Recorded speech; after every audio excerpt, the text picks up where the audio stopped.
দর্শক, আমরা আবার ফিরে এসেছি আমাদের আলোচনায়। স্যার, যেমনটি আলোচনায় আমরা ছিলাম যে বিষয়টি এখন আপনারাই বলেছেন যে রাজনৈতিক একটি কঠিন পরিস্থিতির মধ্যে পর্যবসিত হয়েছে। আমার ব্যক্তিগত মত যে জুডিশিয়ারি বা বিচার তার নিজস্ব গতিতে চলতে দেন। রাজনৈতিক চাপ দিয়ে, পলিটিক্যাল অ্যাজিটেশন করে, স্টেটমেন্ট দিয়ে, হরতাল করে জুডিশিয়ারিকে ইনফ্লুয়েন্স করার চেষ্টা করবেন না। আজকে যে হয়ে গেল, এরপরে যদি কাদের মোল্লাকে যেহেতু ফাঁসি দেয়নি তার জন্য আজ এত কাণ্ড হয়ে গেল, আরো যারা পেন্ডিং আছে তখন জজ সাহেবরা কি করবেন? জজ সাহেবরা ভয় তাদেরকে ফাঁসি দিতে হবে, তাহলে তার জজ সাহেবদের জানে মারি দেবে। এটা তো উচিত না। তো ল তার নিজস্ব গতিতে যাবে। ঠিক আছে, আপনি স্যাটিসফাইড না হয় অ্যাপিল করবেন, আপনার কনভিকশন হলে অ্যাপিল করবেন, বা সব বাদ দিয়ে সুপ্রিম কোর্ট যদি মনে করে কমপ্লিট জাস্টিস, কথা 104 না 104 আর্টিকেলে করতে পারে। আপনি তো স্যার একটা আইডিয়াল সিচুয়েশনের কথা বলছেন, কিন্তু আমরা কি সেই আইডিয়াল সিচুয়েশন? আইডিয়াল সিচুয়েশন না হলে তো আসতে হবে ফিরে। আমরা তো অ্যাবনর্মাল সিচুয়েশনে থাকবো এটা তো চাই না কখনো। অ্যাবনর্মাল সিচুয়েশনের দিকে যখন এগোচ্ছে তখন আমাদের চেষ্টা করা দরকার রাশ ধরে টানা, যাতে অ্যাবনর্মাল সিচুয়েশন থেকে অ্যাভয়েড করে আমরা নর্মাল সিচুয়েশন আসতে পারি। এইটাই আমার কথা। খন্দকার মাহমুদ হোসেন, এটা কি সম্ভব? রফিকুল কাদের সাহেব যেটা বলছেন অত্যন্ত সুন্দর কথা, কিন্তু আইডিয়াল সিচুয়েশনে আসার প্রধান ভূমিকা পালন করতে হবে যারা এখন সরকারি দলে আছেন। তারা যদি সে পথে না গিয়ে ভিন্ন পথে যায়, দেশটাকে একটা সংঘাতের দিকে নিতে চায়, তাহলে তার কার কিছু করার নাই। এবং এখন যে যুদ্ধ অপরাধীর বিচার দূরের কথা, দেশের যে সার্বিক অবস্থা, কেন এত হরতাল হচ্ছে, এটা তো শুধু একটা মাত্র ইস্যু। আজকে বিএনপি তত্ত্বাবধায়ক সরকার, অর্থাৎ যে নামে বলেন নির্দলীয় নিরপেক্ষ সরকারের অধীনে নির্বাচন চাচ্ছে। এটা একটা গণতান্ত্রিক পদ্ধতি। সেই পদ্ধতিটা না দিয়ে একগুঁয়েমি ভাবে এক দলীয় শাসন ব্যবস্থার উপরে, অর্থাৎ বর্তমান সরকারের অধীনে নির্বাচন করতে হবে। দুইটা জিনিস, একটা হলো আপনার এই ইস্যুটা ফয়সালা করে দিন যে নির্দলীয় নিরপেক্ষ সরকারের অধীনে বিচার হবে। আর একটা জিনিস, দয়া করে যতদিন পর্যন্ত জামাত একটা বিধিবদ্ধ রাজনৈতিক দল, বিএনপি বিধিবদ্ধ রাজনৈতিক দল, অন্য যে কোনো দলই যা থাকুক না কেন, তাদেরকে গণতান্ত্রিক অধিকার আদায় পালনের জন্য সুযোগ দেন। পুলিশকে তুলে নেন, রাস্তায় যদি পুলিশ না দেয়, এবার দুবার আমরা দেখেছি, বিএনপি একবার করেছে, পুলিশ বাধা দেয়নি, কোনো গাড়ি ভাঙচুর হয় না, কিছু হয়নি। আর গত পরশুদিন আমরা দেখলাম জামাত বিরাট মিছিল করলো, একটু কোনো ভাঙচুর কিচ্ছু হয়নি। যখনই পুলিশ নামে, যখনই পুলিশ উস্কানি দেয়, তখনই গন্ডগোল হয়। আমার কথা হলো, দেশে একটা গণতান্ত্রিক পরিবেশ যখন আছে, আমরা যখন গণতান্ত্রিক সরকার, গণতান্ত্রিক পদ্ধতিতে সমস্ত রাজনৈতিক দলকে তার রাজনৈতিক মতবাদ, তার অধিকার পালন করতে দিন। তারপর জনগণ কোনটা গ্রহণ করবে। আজকে জামাত চাচ্ছে ট্রাইব্যুনাল ভেঙে দেওয়া হোক, এটা ভেঙে দেওয়া হবে কি হবে না, এটা জনগণের উপরে নির্ভর করে। জামাতকে তো বলতে হবে, তাদেরকে সুযোগ দিতে হবে তাদের মতবাদ প্রকাশ করার জন্য। এখন আমরা আপনাকে এখানে আবার আসবো স্যার। আমাদের সাথে এই মুহূর্তে আমাদের সাথে ফোনে যোগ দিয়েছেন যুদ্ধাপরাধ ট্রাইব্যুনালে, অর্থাৎ আন্তর্জাতিক অপরাধ ট্রাইব্যুনাল ডিফেন্স পক্ষের প্রধান আইনজীবী ব্যারিস্টার আব্দুর রাজ্জাক। আসসালামু আলাইকুম। ওয়ালাইকুম আসসালাম। জনাব আব্দুর রাজ্জাক, আপনাকে ধন্যবাদ। আপনারা আদালতে আপনারা ডিফেন্স দিয়েছেন, সবকিছু করেছেন, তারপরও রায়টাকে আপনারা কেন প্রত্যাখ্যান করছেন, কি গ্রাউন্ডে? না, আমরা রায়কে আমরা প্রত্যাখ্যান করছি না, প্রত্যাখ্যান তো করতে পারি না। আমরা বলছি এই রায়টা হচ্ছে ন্যায় ভ্রষ্ট বা পারভার্স জাজমেন্ট, এইটার বিরুদ্ধে আমরা আপিল করব। এর কারণটা হচ্ছে একজন সাক্ষীও কিন্তু চোখে দেখে কথা বলেননি। যেমন 1 নম্বর, আব্দুল কাদের মোল্লা সাহেবের বিরুদ্ধে যে অভিযোগ, সেটা হচ্ছে তিনি পল্লব নামক ব্যক্তিকে হত্যা করেছেন। এখানে রাষ্ট্রপক্ষের 2 জন সাক্ষী, একজন সাক্ষীর নাম হচ্ছে শহীদুল হক মামা, আরেকজন নাম হচ্ছে সৈয়দ আব্দুল কাইয়ুম। 2 জনই বলেছেন যে আমরা চোখে দেখি নাই। যেমন কাইম সাহেব বলেছেন যে বাংলা কলেজের একজন ছাত্রকে আব্দুল কাদের মোল্লা হত্যা করেছে বলে আমি শুনেছি। যারাই তিনি বলতে পারেননি যে সে ছাত্রকে, যেটাকে আমরা বলি আনএট্রিবিউটেড হিয়ারসে। আর শহীদুল হক মামা বলেছেন যে পল্লব হত্যাকাণ্ডের বিষয়টি তিনি মিরপুরের জনতার কাফেলার কাছ থেকে শুনেছেন। তো এই যে দুইজন সাক্ষী, এই দুইজন সাক্ষী করে ভিত্তি করে কেমন করে ট্রাইব্যুনাল তাকে এই কাউন্টে দোষী সাব্যস্ত করলেন? জনতার আদালত তাকে করতে পারে, কিন্তু আইন দ্বারা পরিচালিত একটি আদালত তাকে কোনো উপায় করতে পারে না। 2 নম্বরের কাউন্ট যেটা হচ্ছে সেটা হচ্ছে কবি মেহেরুন্নেসা হত্যা। এখানে 3 জন সাক্ষী, ওই আগের 2 জন সাক্ষী যার কথা বললাম, শহীদুল হক মামা এবং আরেকজন, তারাও হিয়ারছে, চোখে দেখেন নাই। আর 3 নম্বরের সাক্ষী হচ্ছে কবি রুজি। উনি নিজেই বলেছেন যে উনি 9 মাস মুক্তিযুদ্ধের সময় ভারতে ছিলেন। ভারত থেকে এসে উনি শুনতে পেলেন যে আব্দুল কাদের মোল্লা হত্যা করেছে মেহেরুন্নেসাকে। মজার ব্যাপার হচ্ছে তিনি একটা বই লিখেছেন মেহেরুন্নেসা হত্যার উপরে। সেই বইটা পাবলিশ হয়েছে 2011 সালে। মোল্লা সাহেব জেলে গিয়েছেন 2010 সালে। সেই 2011 সালের বইতেও তিনি আব্দুল কাদের মোল্লা যে মেহেরুন্নেসাকে হত্যা করেছে এই কথা উনি বলেননি। তাকে যখন জেরা জিজ্ঞাসা করা হলো যে আপনার বইটা তো আপনি পাবলিশ করেছেন উনি জেলে যাওয়ার 1 বছর পরে, আপনি সেটা বলেন নাই কেন? উনি বললেন যে আমি ভয়ে বলি নাই। তো কার ভয়? উনি তো তখন জেলে ছিলেন। সুতরাং উনি যে সম্পূর্ণ মিথ্যা সাক্ষ্য দিচ্ছেন এটা প্রমাণ। 3 নম্বরে হচ্ছে যে আবু তালিব নামে এক ব্যক্তিকে হত্যা করা হয়। তিনি একজন সাংবাদিক এবং আইনজীবী ছিলেন। এখানে মূল আসামি আব্দুল কাদের মোল্লা সাহেব নন, তিনি হচ্ছেন সহযোগী। এখানে 2 জন সাক্ষীর মধ্যে একজন সাক্ষী হচ্ছেন আব্দুল কাইয়ুম, আরেকজন হচ্ছেন আবুল আহসান। খন্দকার আবুল আহসান হচ্ছেন এই ভদ্রলোকের ছেলে। উনি নিজেও কিছু দেখেন নাই। উনি বলেছেন যে তার ড্রাইভার তাকে বলেছে যে আব্দুল কাদের মোল্লা সাহেব তার বাপের হত্যাকাণ্ডের সাথে জড়িত ছিলেন। সুতরাং এটাও সম্পূর্ণ হেয়ারসে। আরেকটা চার্জ ওনার বিরুদ্ধে, যেটা হচ্ছে যে আলুদ্দি গ্রামে 364 জন মানুষকে হত্যার সাথে তিনি জড়িত ছিলেন। এখানে আরো 2 জন সাক্ষী নিয়ে আসছে। এরা অবশ্য নিজেদেরকে চাক্ষুষ সাক্ষী বলছেন। একজন সাক্ষী হচ্ছে উনি আওয়ামী লীগের স্থানীয় একজন নেতা, প্রভাবশালী ব্যক্তি। তিনি কয়েকবার গ্রেফতার হয়েছেন। হাইকোর্টের একজন মাননীয় বিচারপতির জমি অবৈধভাবে দখল করার জন্য তিনি সুনাম অর্জন করেছেন এবং এই জন্য তিনি জেলে গিয়েছিলেন। আপনি আমাদের সাথে একটু লাইনে থাকবেন। জি স্যার কি কিছু বলবেন এই প্রসঙ্গে? এই সমস্ত সাক্ষী আনা হয়েছে,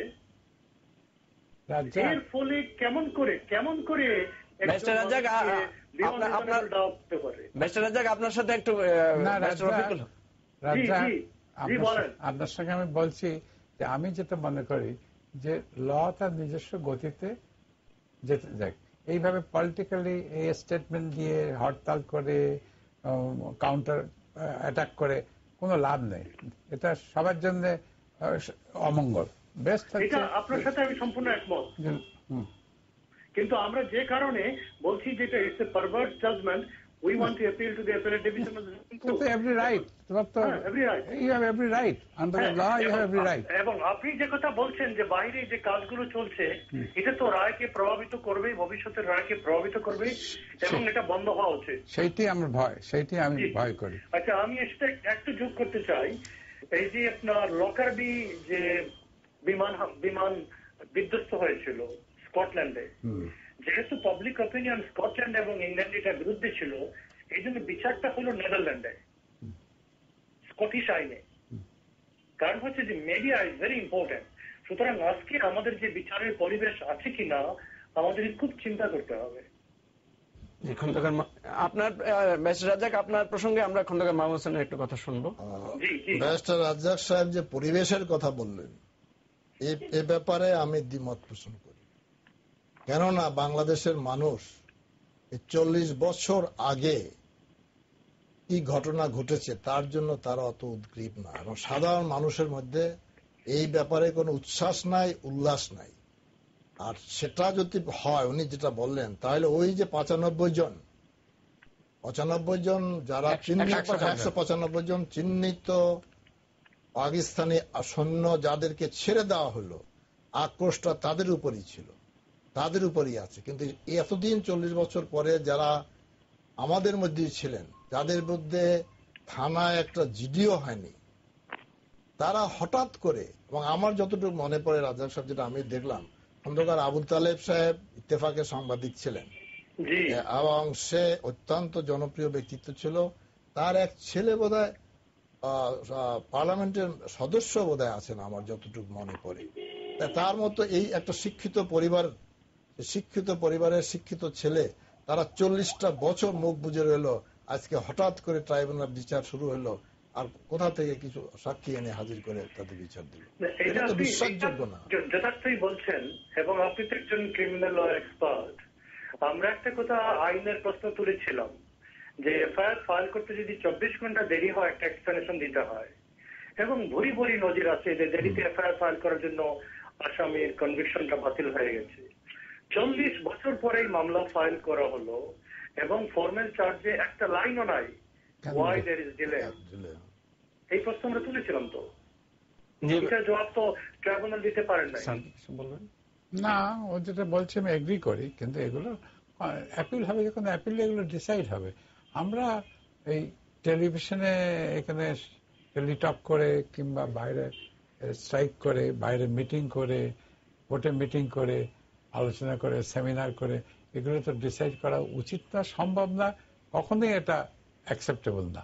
সব আইন নিজস্ব গতিতে, rule of law, fundamental human rights, এগুলো একটা বেসিক জিনিস আছে, রুল অফ ল, সেটা মেনে চলেন।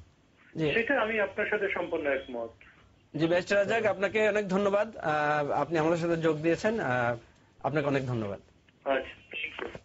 স্যার, একটি প্রসঙ্গ এসেছে আমাদের কাছে, একটি ফেসবুকে হোসনে আরা ফ্রম কলাবাগান একটি প্রশ্ন তুলেছেন যে কাদের মোল্লা বা কসাই কাদের কি একই মানুষ, তিনি জানতে চেয়েছেন। আর দ্বিতীয় হচ্ছে যে তিনি যদি এত গণহত্যার সাথে জড়িত থাকেন, তাহলে 1972-73 সনে তিনি ঢাকা বিশ্ববিদ্যালয়ে কিভাবে পড়াশোনা করেছেন, সেখান থেকে প্রথম শ্রেণীতে প্রথম হয়েছেন এবং পরবর্তীতে উদয়ন স্কুলে তিনি চাকরি করেছেন। এই প্রশ্নটা তুলেছে, যেটা আপনার সাথে রিলেটেড। আমি তো একই কথা বলতেছি যে সাধারণ লোক যদি গ্রামের লোক হতো, অশিক্ষিত লোক হতো, তারা হয়তো মামলা মোকদ্দমা করতে ভয় পেত।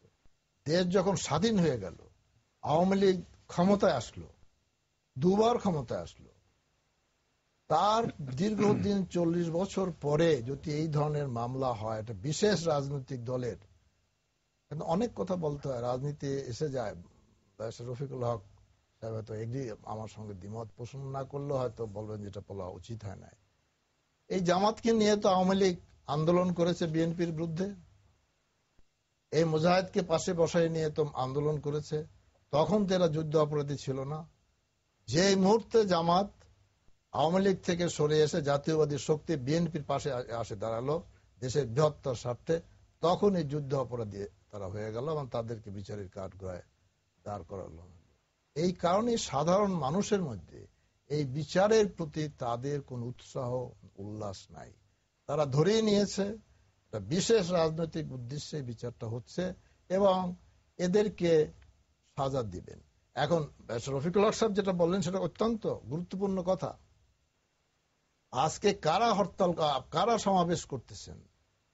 মন্ত্রী বাহাদুররা ওখানে দাঁড়িয়ে বক্তৃতা করতেছেন যে বিচার সঠিক হয় না, আমরা ফাঁসি চাই। এই মন্ত্রী সরকারি লোকেরা যদি এই কথা বলে, তখন এই যারা এখন কারাগারে আছেন, যাদের বিচার হয়নি, রায়ের জন্য অপেক্ষা আছেন, সেক্ষেত্রে বিচারকের মনোভাব কি হবে? তার তো বাঁচতে হবে। এটা কিন্তু সাধারণ বিএনপি করতেছে না, জামাত করতেছে না, সরকারের দলের লোকেরা বলেছে যে আমরা ফাঁসি চাই, ফাঁসি দিতে হবে। তো পরবর্তী পর্যায়ের জন্য পথ খোলা করে দেওয়া হলো। এখন যে বিচারক, যে ট্রাইব্যুনালের বিচারক, তার অবস্থা ভেবে দেখেন তো, এই পরিবেশে তার মেন্টাল কি অবস্থা, তার ফ্যামিলির কি অবস্থা, তাদেরকে কে প্রোটেকশন দেবে? সারা জীবন কি তাই প্রোটেকশন দেবে? তা তো দেবে না। জামাত তো বলছে তারা সর্বাত্মক আন্দোলন করবে, এদিকে আবার তারাও বলছে যে আমরা ভাই আন্দোলন দিয়ে যদি বিচার হয়, তাহলে আন্দোলনই করার, বিচার করার দরকার না, হাইকোর্ট তুলে দেন। কথা হচ্ছে আইনের বিচার আইনে হবে, কোর্টের থ্রুতে হবে। এতে মাঠে ঘাটে আর স্ট্রাইক করে বিচার ইনফ্লুয়েন্স করার কোনো প্রশ্নই ওঠে না, করা উচিতও না, সেটা সবার জন্য রিস্কি। আপনি বলছেন আপনি ভিকটিম হতে পারেন ওই রকম, কিন্তু এটা উচিত না। বিচার তার নিজস্ব গতিতে দেন। এখন এই যে অ্যাজিটেশন হচ্ছে, যে আজকে হলো, এরপরে যাদের পেন্ডিং আছে, এই জজ সাহেবরা কোন সাহসে তাদেরকে ফাঁসি না দিয়ে অন্য কিছু করবে বলেন? ফাঁসি না দিলে তাদের কি অবস্থা হবে? আর তাদেরও তো ঘর সংসার, ছেলে পেলে, আত্মীয় স্বজন আছে, তারা কি ভাবছে যে আমাদের কি অবস্থা হবে? আমরা তো একে অপরকে চিনি, তো কে কোথায় কাকে কে মেরে দেবে তো কেউ জানে না। তো সারা জীবন কি আমাকে প্রোটেকশন দিয়ে রাখবেন? জজ সাহেবকে প্রোটেকশন দেবেন? তা তো দেবেন না। কিন্তু এখানে আর একটা কথা রয়েছে, আমাদের রফিকুল্লাহ সাহেব সঠিক কথাই বলেছেন, বিচার তার নিজস্ব গতিতে চলা উচিত।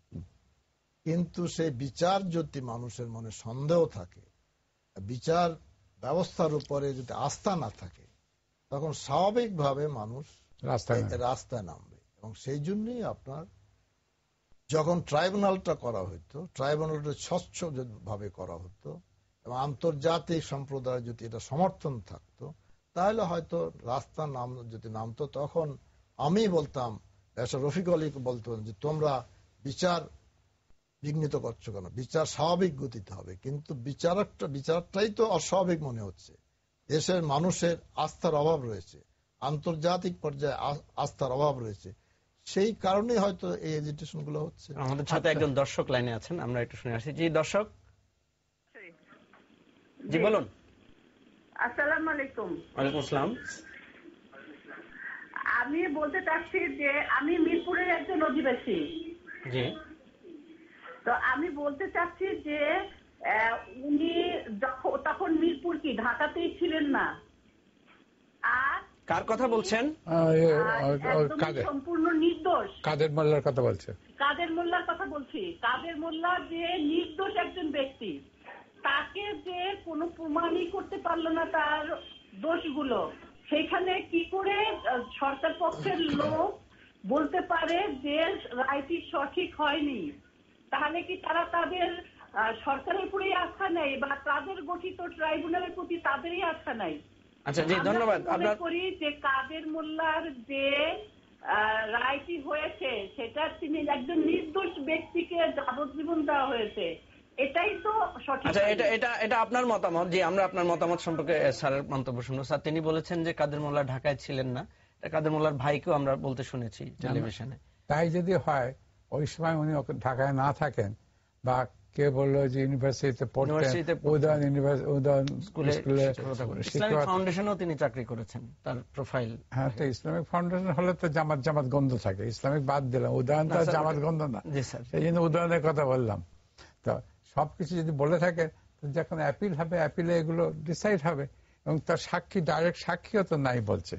আমি তো ভিতরে খবর জানি না, কি ডিটেলস তো জানি না। এসছি, আপনার ডেকেছেন, আমি বলছি ল নিজস্ব গতিতে চলুক, যদি ভালো রায়ের এগেনস্টে অ্যাপিল হবে, অ্যাপিলে ডিসাইড করবে। অ্যাপিল তো একজন ডিসাইড, অ্যাপিল তো 7 জন জাজ, আমাদের হায়েস্ট, তাই তো অ্যাপিল ডিভিশন, তো হায়েস্ট জুডিশিয়ারি ডিসাইড করবে, তারা the best person to decide. কিন্তু খন্দকার মাহবুব হোসেন বলছেন যে জুডিশিয়ারির উপরই উনাদের, মানে উনি একজন, না ওই সেন্সে উনি বলছেন না। কথা হচ্ছে মানুষের, আমি জেনারেল বলি নাই, আমি বলেছি যে যুদ্ধ অপরাধী ট্রাইব্যুনাল হিসাবে, সেইটা বলেছে। আর সেই হিসাবে বলেছি ট্রাইব্যুনালটা দরকার ছিল তো না।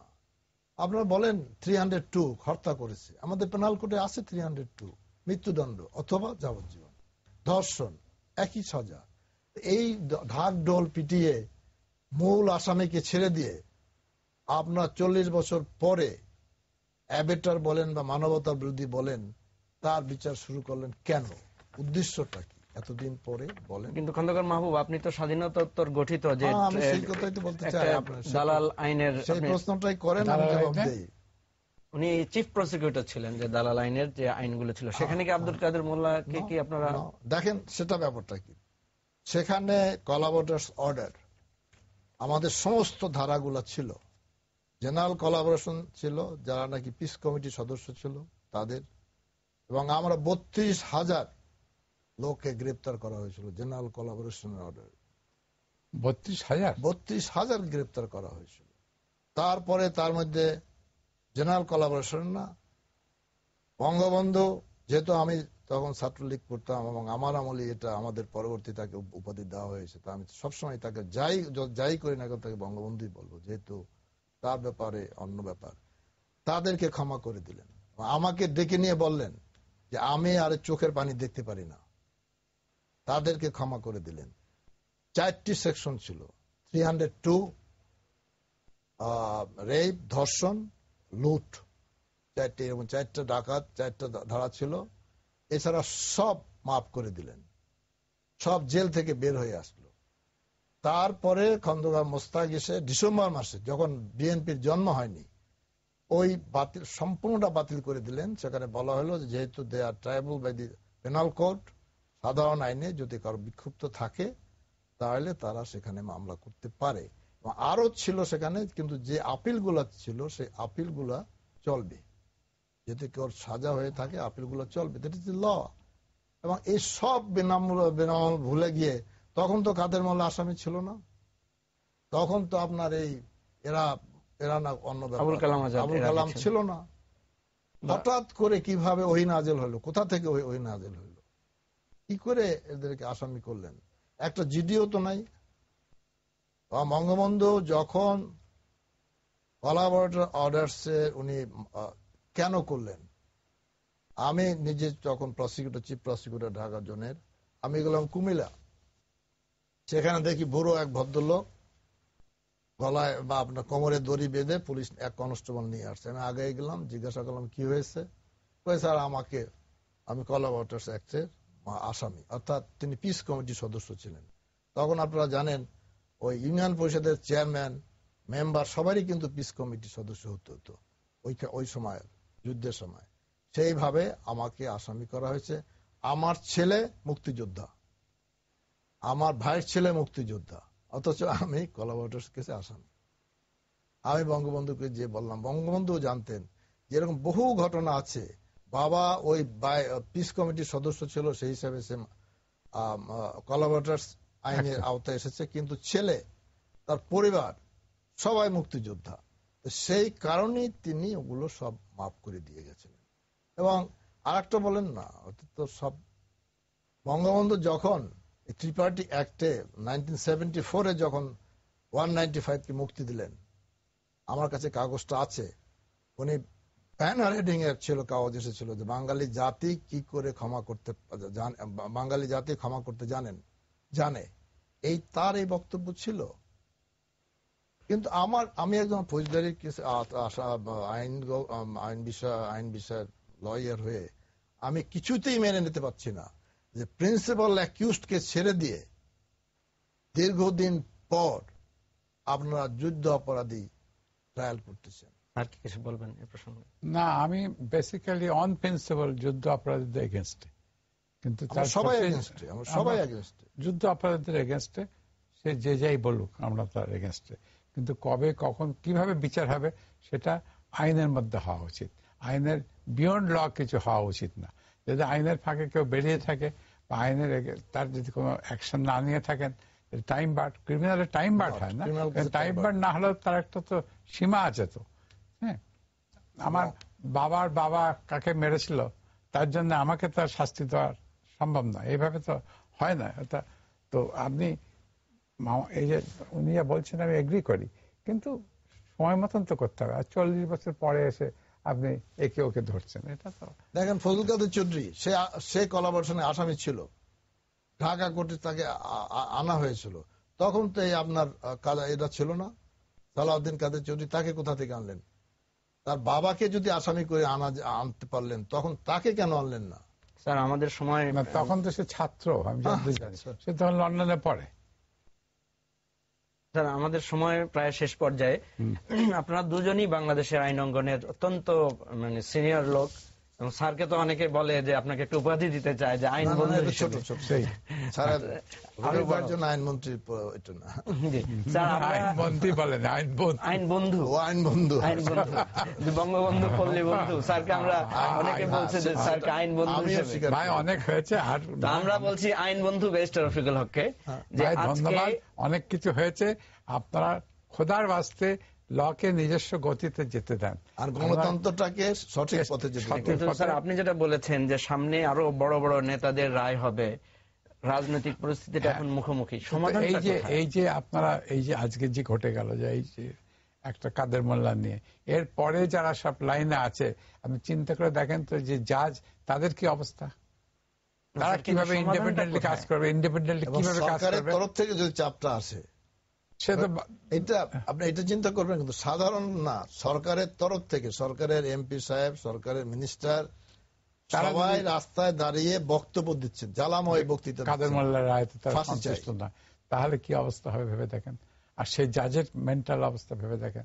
তার তিনজন তো জাজ, তিনজন জাজ, তাদের ফ্যামিলি মেম্বার, ছেলে পেলে, আত্মীয় স্বজন, সবাই কি টেনশনে আছে ভেবে দেখেন। তো এটা উচিত না। এটা তো আপনারা এই টেলিভিশনে করে এগুলো ফোকাস করার দরকার নেই, আইন নিজস্ব গতিতে হতে দেন। আমরা আসলে আপনাদেরকে অনেক ধন্যবাদ স্যার, আপনারা আমাদেরকে সময় দিয়েছেন। আমরা দেশের এই ক্রান্তিকালে আমরা একটি গুরুত্বপূর্ণ বিষয় নিয়ে আলোচনা করেছি। যেমনটি ব্যারিস্টার রফিকুল হক বললেন, যেমনটি খন্দকার মাহবুব হোসেন বললেন, যে আমরা চাই যে আইন তার নিজস্ব গতিতে চলুক, দেশটা আবার শান্তিতে আসুক। দর্শক, আমরা আজকের আলোচনা এখানে শেষ করছি। আপনারা আজকের অনুষ্ঠানটি আজ রাত 12টা 30 মিনিটে পুনঃপ্রচার হবে এবং আগামীকাল